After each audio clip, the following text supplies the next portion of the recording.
Have you ever wondered if the most important person in your future is someone you have already met in your past, a ghost from a time you have long forgotten, waiting for the universe to circle back around?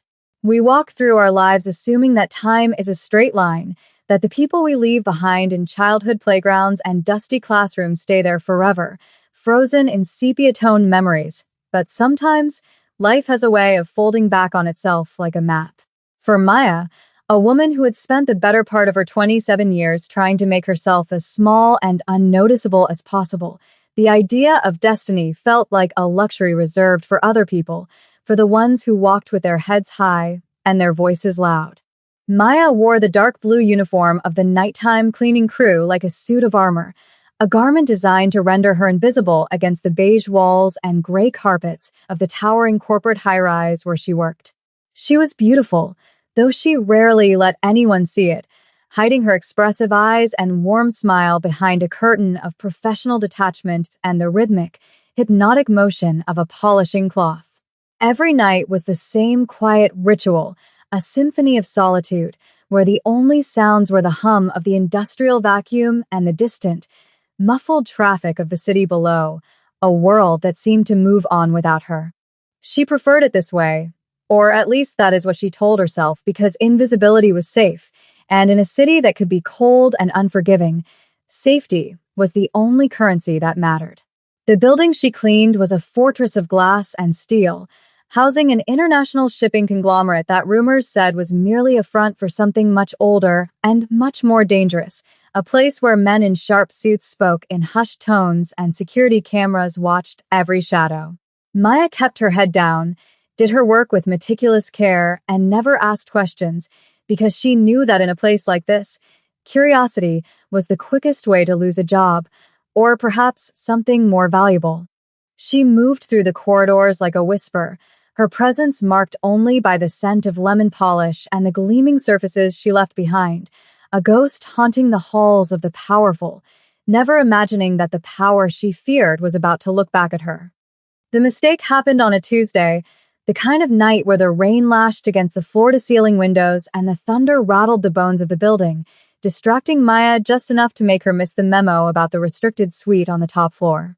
Usually, the penthouse offices were off-limits to the regular crew, serviced only by a specialized team that came in during the day, but the schedule had shifted, or maybe she had misread the clipboard in her exhaustion, and so she found herself pushing her cart into the sanctuary of the director. The room was unlike the sterile, modern boxes she cleaned on the lower levels. This space was a cavern of mahogany and leather, smelling of expensive tobacco, aged paper, and a sharp, clean cologne that triggered a vague, inexplicable familiarity in the back of her mind.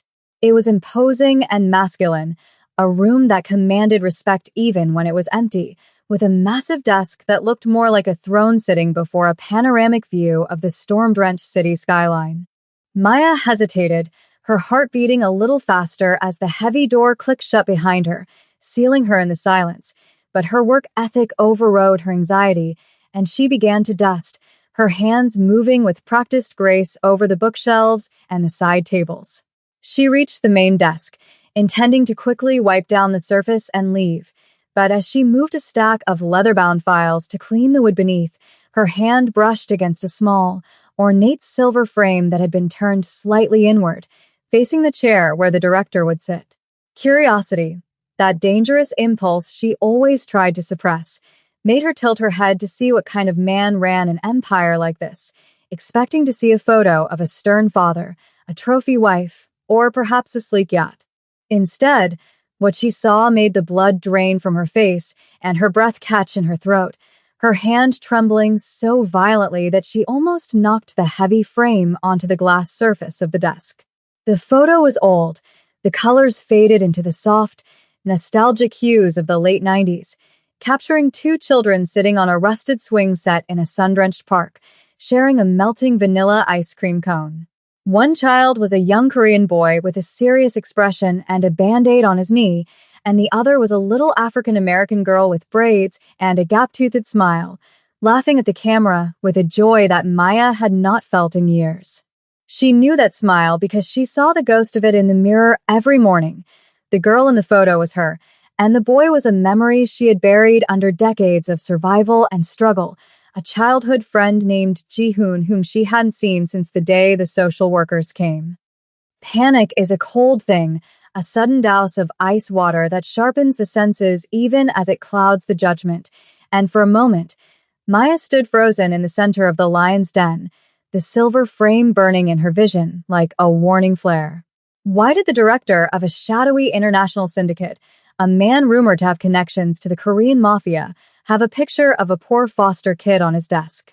The implications spiraled through her mind, terrifying and nonsensical, clashing with the mundane reality of her vacuum cleaner and her spray bottles.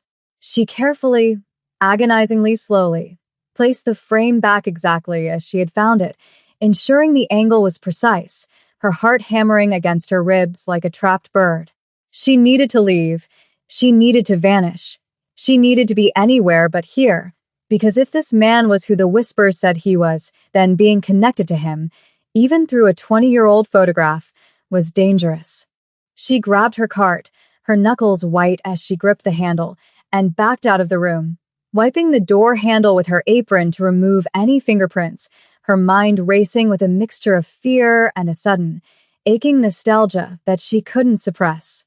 She hurried down the corridor, the sound of her own footsteps seeming impossibly loud on the plush carpet, and didn't stop until she reached the service elevator, jamming the button with a frantic urgency.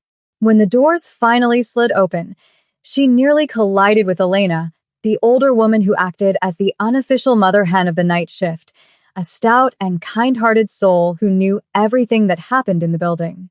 Elena grabbed Maya's arm to steady her, her eyes widening as she took in Maya's pale face and trembling hands.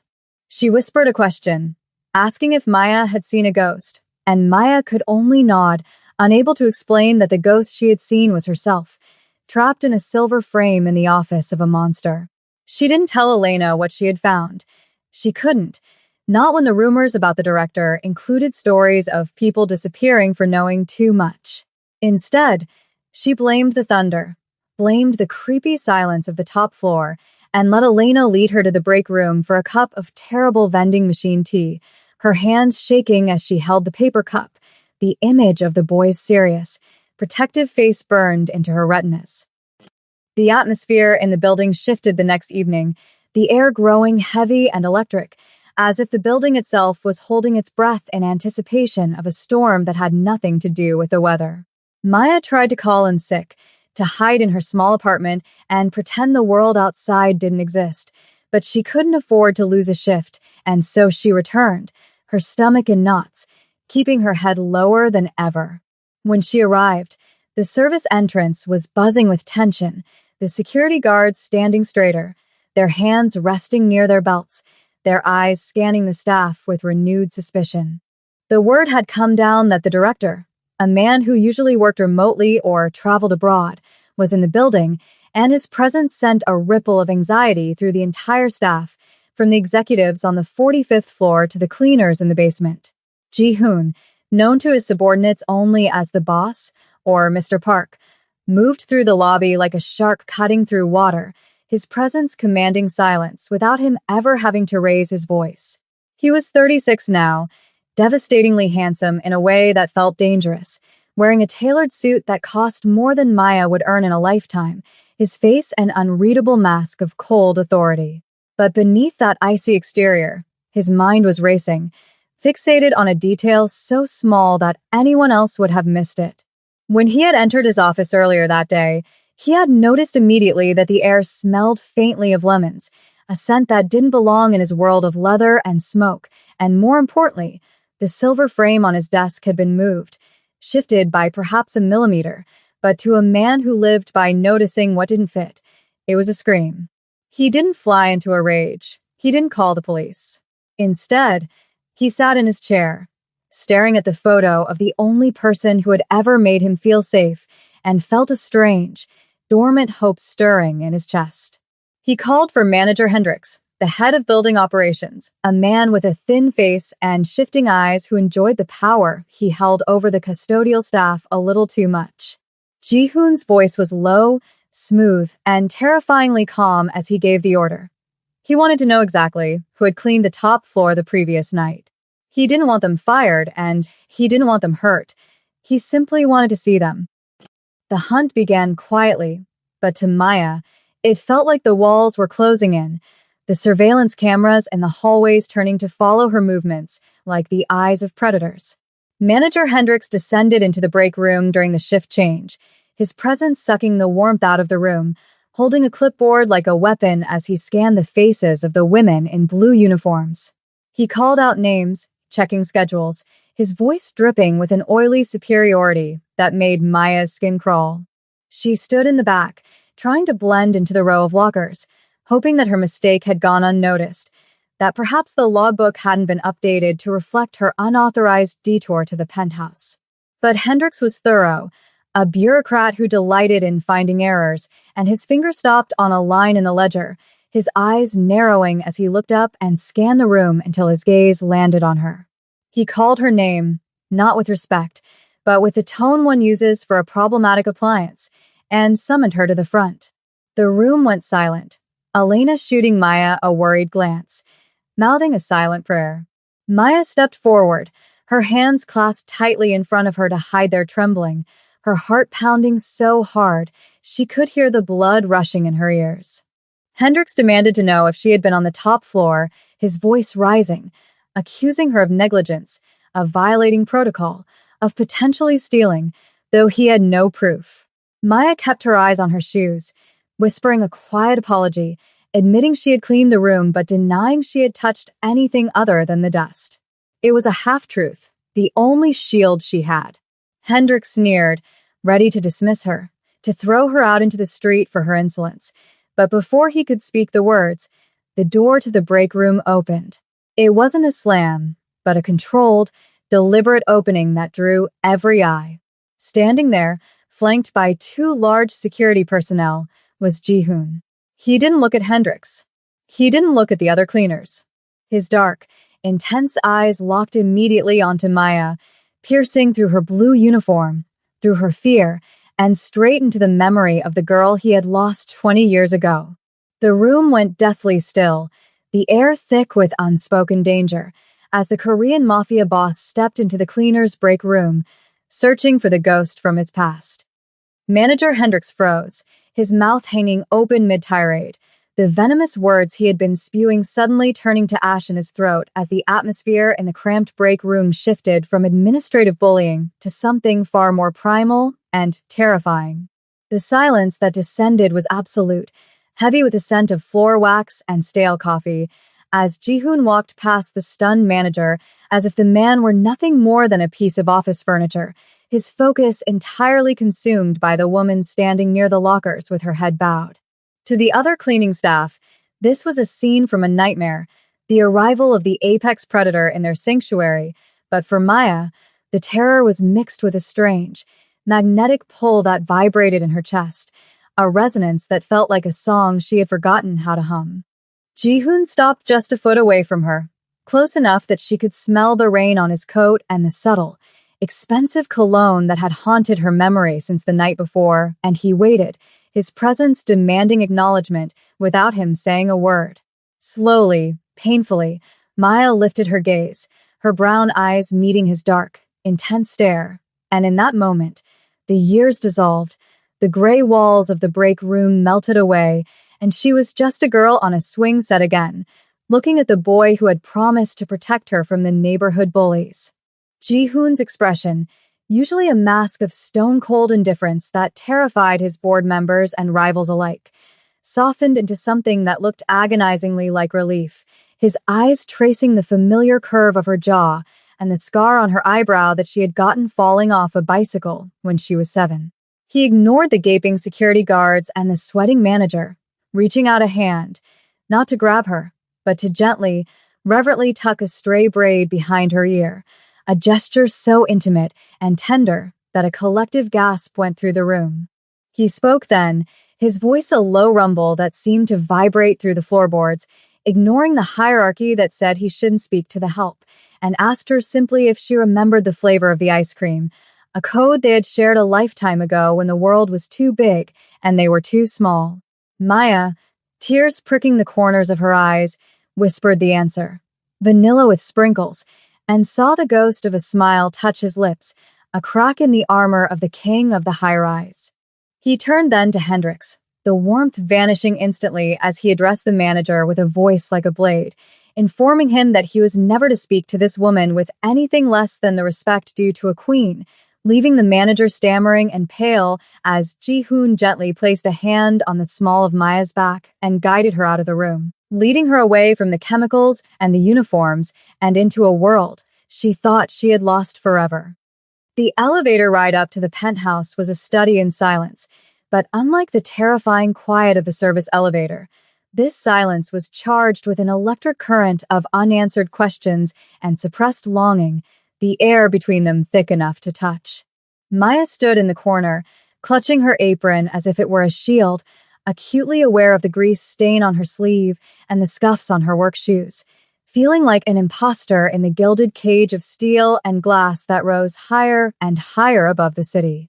Ji-hoon stood near the doors, his posture rigid, his hands clenched in fists at his sides as if he were fighting the urge to reach out and make sure she was real, that she wasn't a hallucination conjured by his exhaustion and his regrets. When the doors opened, revealing the expansive, dimly lit office that she had fled from the night before, he didn't go to his desk. Instead, he led her to the floor-to-ceiling windows where the city lights sprawled out below them like a carpet of diamonds, a view usually reserved for the gods of industry. He turned to her, stripping off his suit jacket and tossing it onto a chair, the removal of the layer symbolizing a shedding of his role, his status, and his power, leaving him just a man standing before a woman he had spent 20 years missing. He walked over to the desk and picked up the silver frame, holding it out to her like an offering, his voice trembling slightly as he confessed that he had kept it on every desk he had ever owned, from his first cramped office in a basement to this fortress in the sky. He told her about the day the social workers had come, how he had fought and screamed as they dragged him to a different car, how he had been moved to a family in Seoul, and then back to the States, always looking for the girl with a gap-toothed smile who had been the only family he ever really had. Maya listened, the tears finally spilling over her cheeks, realizing that while she had been trying to make herself invisible to survive, he had been building an empire just to be visible enough for her to find him. He stepped closer, his hand reaching out to wipe a tear from her cheek, his thumb rough against her skin, and told her that he didn't care about the dust or the uniform or the years that had passed. He only cared that the empty space in his life, the void that no amount of money or power could fill, was finally occupied.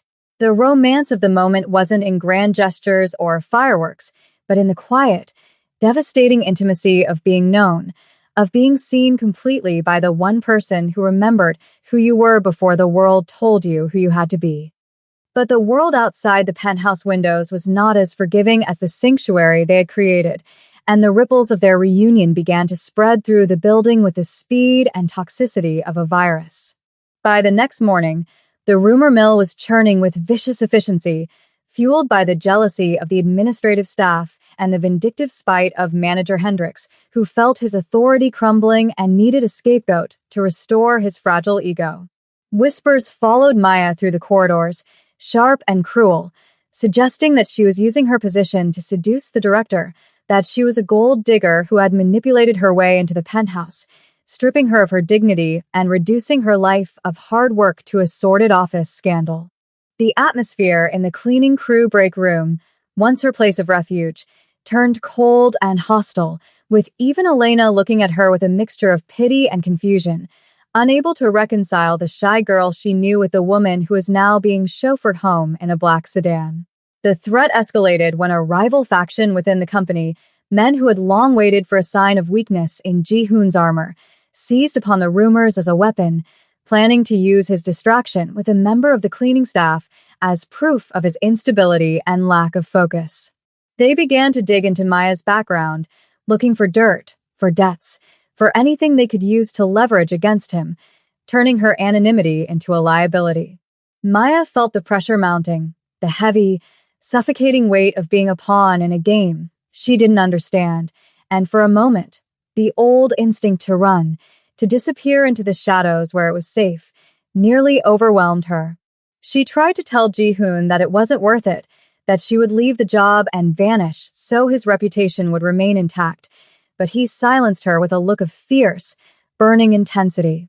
He found her in the library of the office, where she had retreated to hide from the glares of the secretaries, and took her hands in his grip iron tight. He told her that he had spent half his life building walls to keep people out, but he would burn the entire building to the ground before he let anyone make her feel small again. This wasn't just about affection. It was about defiance, about proving that the bond they shared was stronger than the artificial hierarchies of their world. And as he kissed her forehead, a protective promise sealed in the silence, Maya realized that for the first time in her life, she didn't have to be strong alone. The breaking point came 3 days later at the annual Shareholders Gala, an event of opulent excess held in the building's grand ballroom, where the city's elite gathered to drink champagne and broker deals under the guise of charity. Hendricks, in a last-ditch effort to humiliate Maya and regain his standing with the rival board members, had manipulated the shift schedule to ensure Maya was assigned to clean the restrooms near the ballroom, forcing her to be present in her uniform while the people she had cleaned up after partied in silk and diamonds. The contrast was cruel and deliberate, designed to put her in her place, to show Ji-hoon that his friend was nothing more than a servant.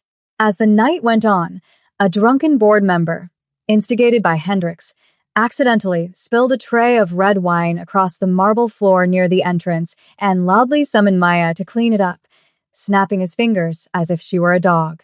The music died down, the chatter stopped, and the room turned to watch the spectacle, the wealthy onlookers staring with detached amusement as Maya knelt with her rag, her face burning with shame, feeling the familiar sting of invisibility wrapping around her throat. She scrubbed the wine, the red stain looking like blood on the white stone, wishing the floor would open up and swallow her whole. But then, the heavy double doors at the top of the stairs burst open, not with a bang, but with the force of a sudden atmospheric pressure change. Ji-hoon stood there, not in his usual dark suit, but in a tuxedo that made him look like a prince of darkness, his eyes scanning the room until they landed on the scene at the entrance. He didn't shout. He didn't make a scene. He simply walked down the grand staircase, the crowd parting for him like the Red Sea, his eyes locked on Maya. He reached the spot where she knelt, and without a moment's hesitation, he dropped to his knees beside her on the hard marble, ruining his bespoke trousers in the spilled wine. A gasp went through the room, shocked whispers fluttering like birds, as the most powerful man in the city took the rag from her trembling hands and tossed it aside. He took her hands, stained red with wine, and kissed her knuckles, looking up at the board member with a gaze so terrifyingly calm that the man took a stumble backward. Ji-hoon stood up, pulling Maya up with him, and addressed the room, his voice ringing clear and steady, declaring that the woman beside him was not a servant, but the only person in the room who knew the true value of loyalty and survival, introducing her not as his cleaner, but as the co-architect of his future. In the weeks that followed, the high-rise underwent a transformation that was less about renovation and more about a cultural exorcism, as the toxic elements of the old regime were systematically purged. Hendricks was gone before the sun rose the next morning, escorted out by the same security guards he had once ordered around, and the atmosphere in the building shifted from one of fear to one of cautious respect. Maya did not return to the night shift, but she didn't disappear into the idle life of a trophy wife either. Instead, with Ji-hoon's support, she enrolled in the university art program she had been forced to abandon years ago, her sketches of the city's skyline now drawn from the perspective of someone looking out, not someone looking down. The romance between them deepened, not into a whirlwind of flashy dates, but into a steady, quiet rhythm of shared mornings and late-night conversations, a love built on the foundation of their shared scars. One evening, months later, they returned to the park where the photo had been taken, the rusted swing set long gone, replaced by a modern play structure, but the feeling of the place remained the same. It was autumn, and the leaves were turning gold and crimson, crunching under their feet as they walked hand in hand, no longer a boss and a maid, but just a man and a woman who had survived the storm. They sat on a bench, watching the sun dip below the horizon, and Jihoon pulled out a new camera, snapping a picture of Maya as she laughed at something he said, capturing the light in her eyes that was no longer hidden. He showed her the digital image, placing it side by side with the old photo he still carried in his wallet, the two images bridging a 20-year gap of pain and longing. Maya rested her head on his shoulder, the silence between them no longer filled with things unsaid, but with the comfortable peace of a promise kept. The universe, it seemed, did not move in a straight line, but in a circle, bringing them back to where they started, not to relive the past, but to understand that every swept floor, every lonely night, and every moment of invisibility had been a step on the long, winding road back to each other, proving that even the smallest, most forgotten people can leave the deepest echoes in the hearts of those who truly see them.